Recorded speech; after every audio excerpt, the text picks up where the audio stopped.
Shalom, shalom, family. Welcome back to the channel.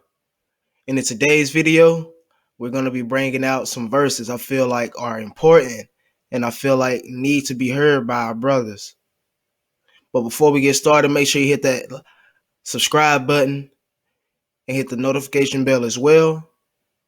And let's give our praises, honor, and glory to the Most High Abba Yah above and His only begotten Son.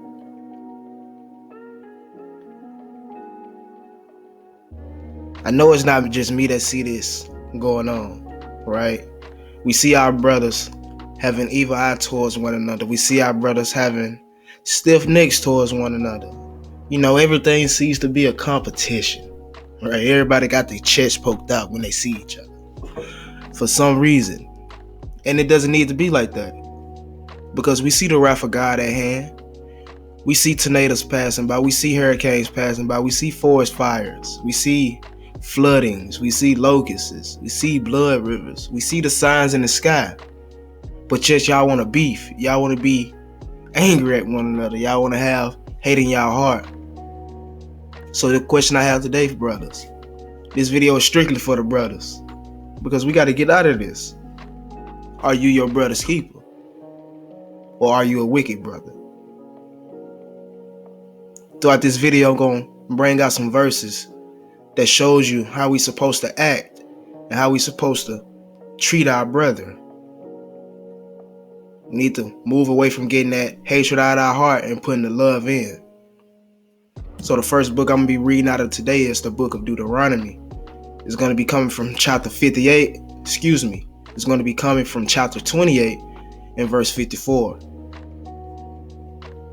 And it reads, "So that the man that is tender among you and very delicate, his eye shall be evil towards his brother, and towards the wife of his bosom, and towards the remnant of his children, which he shall leave." So, if you watched my videos before, we've already brought this verse out before. But what we're going to be focusing on today is where it says his eye shall be evil towards his brother. Now, we see this throughout our history, and we see it even today. We could take it back to slavery, when the slave master would put the house Negro versus the field Negro. The field Negro would be jealous of the house Negro, or have envy in his heart towards the house Negro, because he feel like he shouldn't be in the house working up under the master all day when he's out in the field doing what he's doing. You know, sweating hot and this and that. Hungry. While the house Negro is being treated much differently. Right? So we see these traits being passed down, because we still have this hate in our heart towards our brother for some reason. We can even take it back to the light-skinned Negro versus the dark-skinned Negro, right? The dark-skinned Negro was looked at as more masculine, you know, more, how do I say this? How did they say this actually? More beast-like, right? They looked at us as animals, right? But the lighter you were, the whiter you feel me, the more you were to the white side back then. So we can see how these traits were put on one another, right? So like I say, he said he was going to be evil towards his brother, but we got to get this out of our heart. So what I'm going to do now is bring out another verse out of Galatians chapter 5 and verse 26. And this reads, "Let us not be desirous of vainglory, provoking one another, envying one another." Right, so he's saying, so this verse is basically letting us know that we shouldn't be desirous of these vainglorious things, of these worldly things, right? He goes on to say, we also shouldn't be provoking one another. What does this mean? Talking about our brothers, being down on our brothers because they doesn't have, you know, the luxury of things that you might have. They might not have a car like you have. They might not have the shoes that you have, right? They might not have as much assets as you. But that doesn't give you a right to be that doesn't give you a right to be provoking your brother, right? Do not provoke one another. It also goes on to say, and envying one another, right? We can't be jealous of our brothers. We can't have this hatred in our heart towards one another, right? We got to purify ourselves. And if we do have hate in our heart towards our brother or envy, talk it out, hash it out, see what y'all can do, all right?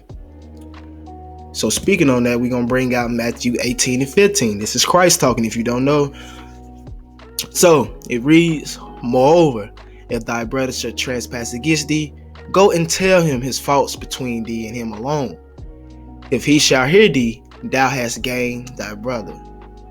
So Christ just said, if you have a problem with your brother, or if thy brother trespass against thee, go and tell him his fault between thee and him alone. Right? So don't go out on Facebook, trying to come at your brother in front of everybody, trying to get, some quick clout, or trying to get famous real quick. Don't go on Instagram Live. Don't take y'all stuff to the internet. Don't beef over social media. Speak man to man, face to face. Be a man about it. If your brother hear what you saying, your brother accept your apology, what? Then you have gained a brother, right? We building that family back. We building these blocks back. We building this kingdom back, because that hate is gone between y'all. Now y'all love each other, y'all brothers.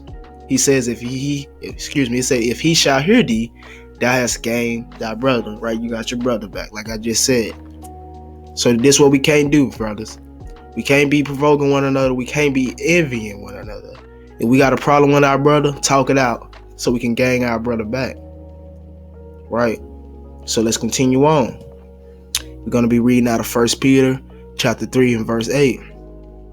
Finally, be ye of one mind, have a compassion on one another, love as brethren, be pitiful, be courteous. I'm going to read this one more time for all the brothers out there, because some of our brothers like to think some of these things are feminine for some reason. To love, to show compassion, to be pitiful, to be courteous, right? That's not feminine. That's love. That's righteousness, right? You can still be a man and be righteous. You can still be a man and show courteous acts, right? Not only does it tell us to do these things, it told us to be all of one mind. If we are all of one mind, then we showing brotherly love. Then we being our brother's keeper, right? So these are the things that we have to do. These are the things that we have to, evolve into being brothers keepers, so we can build our kingdom back. Because our kingdom starts with us, man. Our kingdom starts with the brothers. Our kingdom starts with the men. We have to have a solid foundation of men up front, so everybody else in our family, everybody else in our nation can follow in right behind us. So this is what we have to do. So let's continue on. We're going to be reading out of 1 John chapter 2, verse 7 through 11. And it reads, Brethren, I write no new commandment unto you, but an old commandment, which ye had from the beginning. The old commandment is the word which ye have heard from the beginning. Again, a new commandment I write unto you, which thing is true in him and in you, because the darkness is past, and the true light now shineth. He that saith he is in the light and hateth his brother is in the darkness, and even until now. He that loveth his brother abide in the light, and there is none occasion of stumbling in him. But he that hateth his brother in the darkness, and walketh in the darkness, and knoweth not where he goeth, because now darkness hath blinded his eyes. Right, so let's break this down. Verse 8, it says, A new commandment I write unto you, which thing is true in him and in you, because the darkness is past, and the true light now shineth. He that saith he is in the light, and hateth his brother, is in the darkness even to now. So you can't say you in the light. You can't say you in the truth. You can't say these things, but you hate your brother, because you truly in the darkness. You in the darkness because you have hate in your heart. It's all in your heart, brother. He that loveth his brother abideth in the light, and there is none occasion of stumbling in him, right? Because if you love your brother, you're not going to stumble on things that are caused out of hate. You're not going to envy. You're not going to stumble over envying your brother. You're not going to stumble over trespassing against your brother, right? Because you love your brother and you are in the light, right? It goes on to say, but he that hateth his brother is in the darkness, like we just said, and he walks in the darkness, and knoweth not where he go, because that darkness hath blinded his eyes, right? So you don't even know what you're doing. You don't even know where you're going, right? You think you're doing right. You think hating on your brother cool. You think beating up on your brother is cool, right? You think doing these things, provoking your brother, is cool. You blinded by this ignorance. You blinded by darkness. Come on over to the light, brothers. It's what I'm saying. It's all in your heart. We got to steer away from it. We got to start the foundation with us. Let's continue on. 1 John 4:19. We love him because he first loved us. If a man say, I love God, and hateth his brother, he is a liar. For he that loveth not his brother who he hath seen, how can he love God who he hath not seen? And this commandment have we from him, that he who loveth God, his brother also. It's that simple. He who loveth God, love his brother also.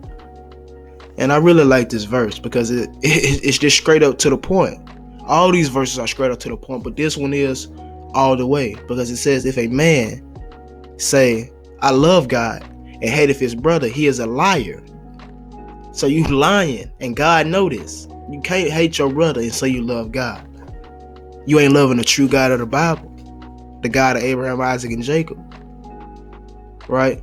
So let's continue on. It says, for he that loveth not his brother, whom he hath seen.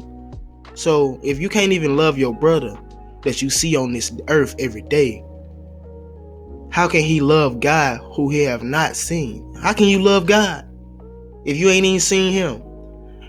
If you can't even love your brother that you see every day. Right? So that's what it's all about at the end of the day. Loving your brother. Right? We gotta start by loving our brother if we want change. Right? Because once we get back to loving our brother as one another, the so-called black on black violence gonna go down, and that's gonna eventually end up coming to a cease, because we show them brotherly love. People playing us, these other races playing us and gunning us down is going to stop, because we showing brotherly love and we protecting and dying about our brothers. We not going to be letting no police gun our brothers down in the street and just sit up and record it. No, we're going to be right there by our brother's side, willing to die, because we show brotherly love. Right? We can't keep sitting up here and let these people do these wicked things unto us and sit alongside and record. Right? We have to evolve. We have to get our hearts uncircumcised. We have to love not just God, but our brothers. And once we start loving our brothers, a lot's gonna change. Like I say, us men are the foundation of the nation, and we are the leaders. So how can we lead if we have hate in our heart? So, like I said in the beginning of the video, this is going to be a short, straight to the topic video. And I hope you all enjoyed. And I hope you all have that question stuck in your head. Are you your brother's keeper? After watching this video, you should know. And if you have this hate in your heart, get it out. Go hash it out with your brother. Go pray to the Most High. Get it over with. Thank you for watching, family, and shalom.